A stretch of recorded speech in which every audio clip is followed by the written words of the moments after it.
Good evening sir. আমি পেশায় একজন শিক্ষিকা। এছাড়াও আমি ইসলাম ও অন্যান্য ধর্ম নিয়ে রিসার্চ করি। আপনার নামটা কি জানতে পারি? আমি নীলিমা। আপনার লেকচারের জন্য অসংখ্য ধন্যবাদ।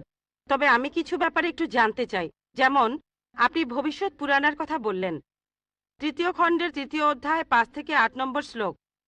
আমি আপনাকে আরেকটা ব্যাপার জানিয়ে রাখি যে হয়তো আপনিও এটা জানেন। ধরেন, ঈশ্বর যে নবীকে পৃথিবীতে পাঠান, সেই নবী তার উদ্দেশ্যে বলা ভবিষ্যৎবাণীগুলো পূরণ করবেন। যদি সেই নবী অর্ধেক বা তার কম ভবিষ্যৎবাণী পূরণ করেন, তাহলে তাকে নবী বলা যাবে না। এটা একটা সাধারণ যুক্তির ব্যাপার। এবারে ভবিষ্য পুরাণের কথা বলি। আপনি সেই ম্লেচ্ছ নেতার কথা বললেন, আর বললেন তিনি নবী মোহাম্মদ ছাড়া আর কেউ নন। আচ্ছা, আমি আপনার কথার প্রথম অংশটা মেনে নিচ্ছি, কিন্তু পরের অংশটা আপনি ব্যাখ্যা করে বলেননি।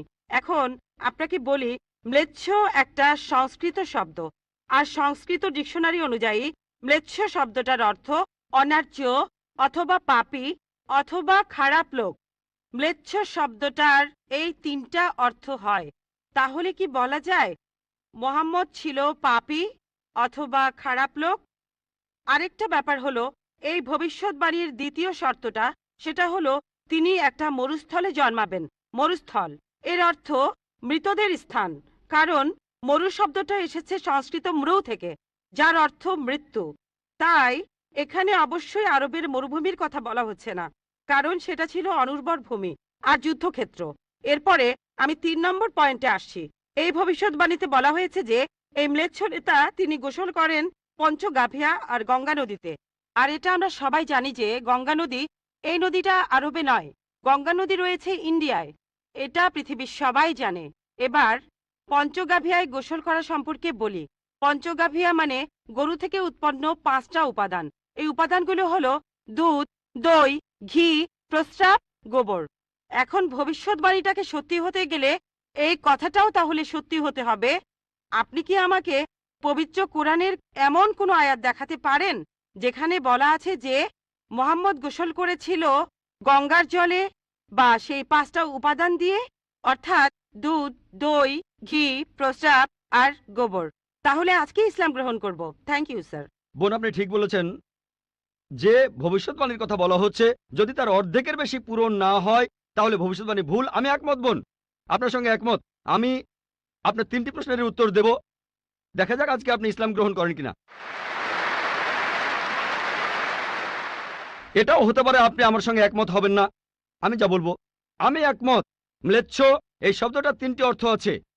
ম্লেচ্ছ এর একটা অর্থ হলো অনার্য অর্থাৎ বিদেশি, আরেকটা অর্থ হচ্ছে পাপী, আরেকটা অর্থ হলো খারাপ লোক। আর দেখবেন ইন্ডিয়ায় হিন্দুরা সাধারণত মুসলিমদের বলে থাকে ম্লেচ্ছ। তারা যখন এভাবে বলে তারা আসলে বোঝায় পাপী আর খারাপ লোক, কিন্তু এর আরেকটা অর্থ হলো বিদেশি। যখন আমি লেকচারে কোনো ধর্মগ্রন্থ থেকে উদ্ধৃতি দেই, সেখানে একটা শব্দের যদি অনেক অর্থ হয়, ব্যাপারটা এমন না ধরেন শব্দটার 4টা অর্থ আছে, তার মধ্যে 3টা অর্থ এখানে খাটে না, মাত্র একটা ঠিক হলেও অর্থ সঠিক হতে পারে। যেমন ধরেন কোরআন বলছে তোমরা শূকর খেও না।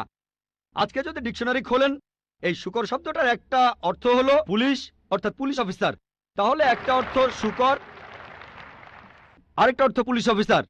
তবে কোরআন বাইবেল এটা বোঝায়নি। বাইবেলে বুক অব লেভিটিকাস 11 অধ্যায়ের 7 থেকে 8 অনুচ্ছেদে আছে, বুক অব ডিউটেরোনমি 14 অধ্যায়ের 8 অনুচ্ছেদে আছে, বুক অব আইজায়া 65 অধ্যায়ের 2 থেকে 5 অনুচ্ছেদে আছে, বলা হয়েছে তোমরা শূকর খেও না, কিন্তু পুলিশকে বোঝায়নি বাইবেল। যদি আপনি বিভিন্ন ধর্মের ছাত্রী হয়ে থাকেন, যদি 10টা অর্থ থাকে সেখানে একটা অর্থও খাটে, দেখতে হবে সেটা সঠিক কিনা। দুটো সঠিক হতে পারে, 3টা সঠিক হতে পারে, সবগুলো সঠিক হতে পারে, কিন্তু যদি মাত্র একটা অর্থ সঠিক হয় এতেও ভবিষ্যৎবাণীটা ফলে যেতে পারে। আমি আপনার সঙ্গে একমত যে ম্লেচ্ছ এর একটা অর্থ অনার্য, ইন্ডিয়ানদের দিক থেকে একজন বিদেশি। আর আমি আমার লেকচারে তখন বলেছিলাম ম্লেচ্ছ শব্দের অর্থ হচ্ছে বিদেশি। আর আপনি ভুল পথে গিয়ে বলছেন এখানে ম্লেচ্ছ মানে হচ্ছে পাপী। আপনি আসলে এখানে ভুল বুঝেছেন বোন।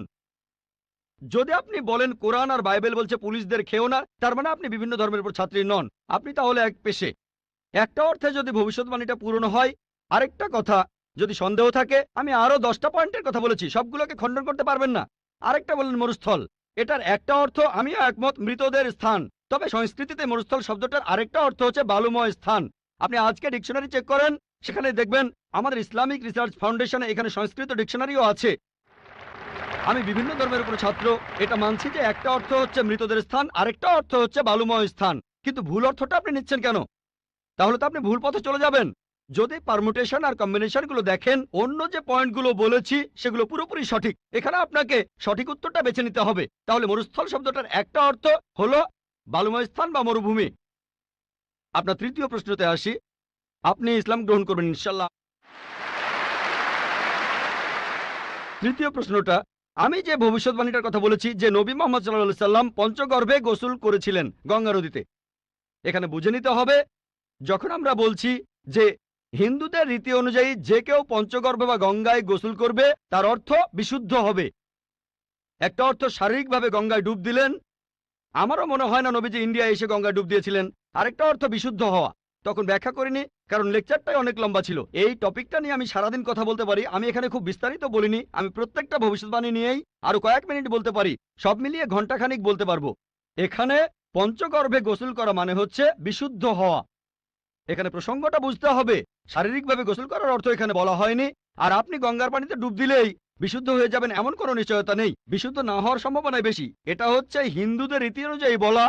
তাই এখানে ভবিষ্যৎবাণীটা বলছে যে নবী মোহাম্মদ সাল্লাল্লাহু আলাইহি সাল্লাম পঞ্চগর্ভে গোসল করেছিলেন। তার মানে এই না যে তিনি এখানে এসেছিলেন, মানে হলো আল্লাহ তাআলা তাকে বিশুদ্ধ করেছিলেন। আমরা বিশ্বাস করি যে আল্লাহ তাআলার সকল নবী, সকলেই হোক তিনি মুসা বা ঈসা আলাইহিস সালাম অথবা মুহাম্মদ সাল্লাল্লাহু আলাইহি সাল্লাম, তারা সকলেই ছিলেন মাসুম, তারা ছিলেন নিষ্পাপ, ছিলেন বিশুদ্ধ।